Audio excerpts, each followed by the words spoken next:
So I've been talking a lot in my shows so far about democracy, and I've made the point that the men who wrote the U.S. Constitution were not trying to create a democracy. They were trying to create a system of government that had strong democratic elements, such as the right of ordinary people to vote, at least some ordinary people at the time, and balance that against the rights of a wealthy elite.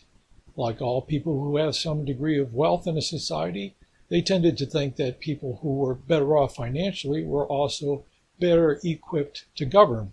So they wanted to create this institution with a dual structure of protecting the common people from the very wealthy and protecting the wealthy from the common people. I think they were wrong in two ways in their thinking on this. First of all, I don't think people have the kind of motivations they assign to them.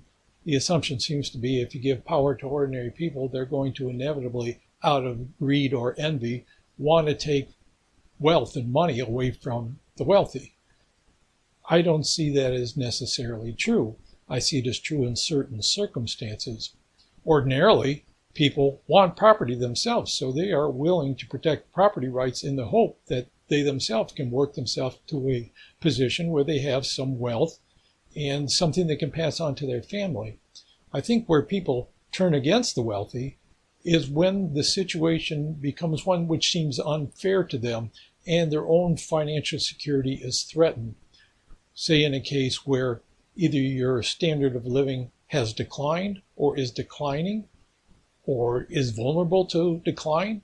When you look around yourself and you see many people who can't even afford to keep a roof over their head or can't afford medical help when they need it, then we've had something unfair going on in our system. So I think that sense of unfairness and vulnerability is what pushes people to start to resent the wealthy, especially in the case where the wealthy, at least a small percentage of them, are so much more wealthy than the rest of us that you figure they couldn't possibly miss what you need to provide for other needs. So I think they're wrong on people's motivations, that as long as people have some sense that they can improve their situation in a realistic way, then people are going to be supportive of the right to property in general.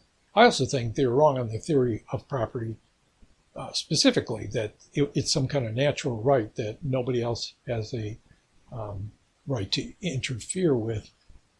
The only way I can see a right to property being justified is on the basis that private property serves the common welfare, serves the good of all the people in the society, and that it's not just there to serve the interest of a few at the expense of the many.